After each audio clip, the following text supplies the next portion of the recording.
Hey everyone, I'm back again with another video this week, and today I'm going to be showing you a really easy clay mask that is anti-acne, anti-blemish, and it will leave your skin feeling absolutely glowing. It's so easy to make as long as you have the right equipment. First thing you'll need is some bentonite clay, and I'm using this Aztec Indian one, which is pretty popular and works very well.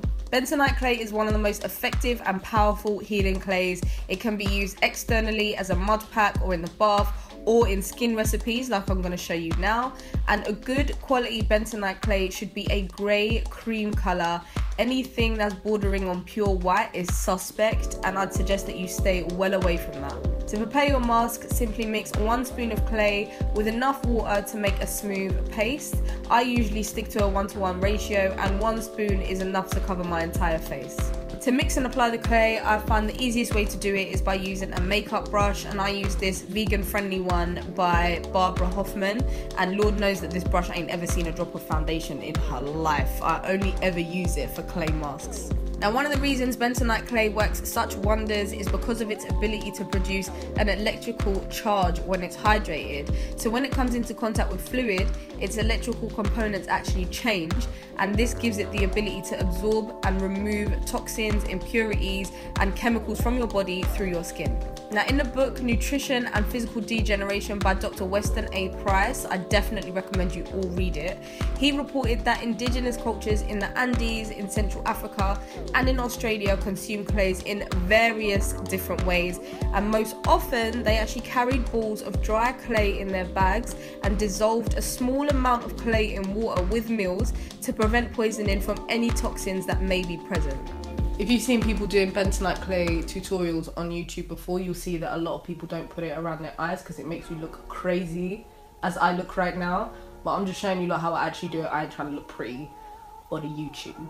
You can literally put this clay anywhere on your body, anywhere that you feel is a bit problematic. So if you get spots on your chest, or if you get spots on your back, you can put bentonite clay all over it because it's so safe. It's such a pure ingredient, so it won't do any harm whatsoever. Whilst you're doing this face mask, I definitely recommend just putting a headband or something around your head to just keep it out of the way. If the clay does get into your hair, like I said before, it's very safe. Nothing is going to happen. It's actually very good for your hair. I didn't have a headband, so I'm just using this bandana because you do what you can with what you have. Okay, so now I look sufficiently crazy. I feel like I have clay in my eye. Sorry. Okay, I don't know what's going on. Anyways, I'm just going to wait for this to dry. It usually takes about 10 to 15 minutes. I can feel it kind of tightening as we speak, and you'll see it starts to crack. Some people like the feeling. It's like a little bit of a tingly feeling. I don't like it. It just feels really weird and restrictive. But yeah, it's not that deep. Whilst I'm waiting, I'll probably just either scroll through the gram or read a book and just chill for 15 minutes because I just get bored just sitting there. At the moment, I'm reading Woman Code. Many of you have probably heard of it. It's a really good book by Elisa Vitti. I would definitely recommend this book. It's all about how to kind of perfect your cycle and balance your hormones using holistic methods. She's a holistic health coach herself, so she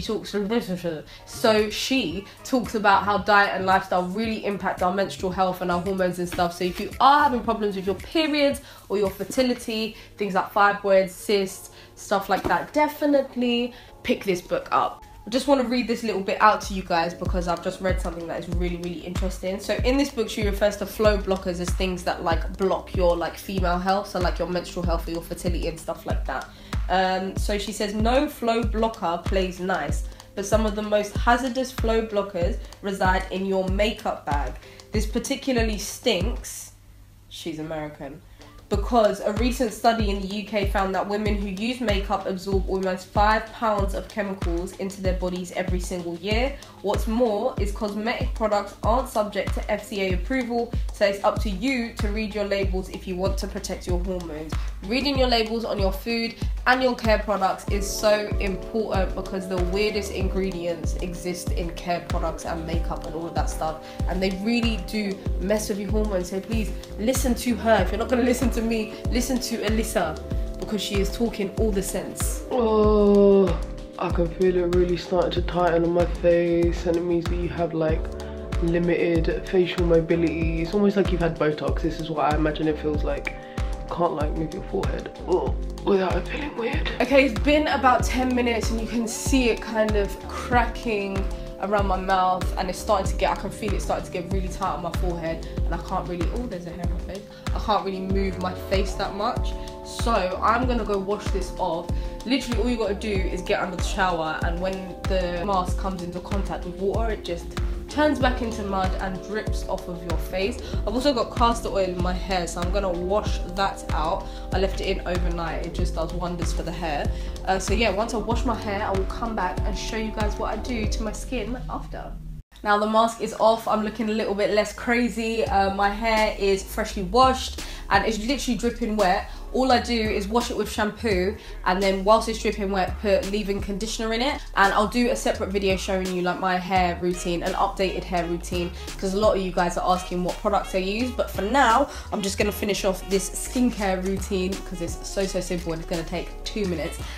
So after I wash off the clay mask from my face, I use my apple cider vinegar toner, and I've done a video where I show you guys how to make this. It's really easy. I'll leave it down in the description below.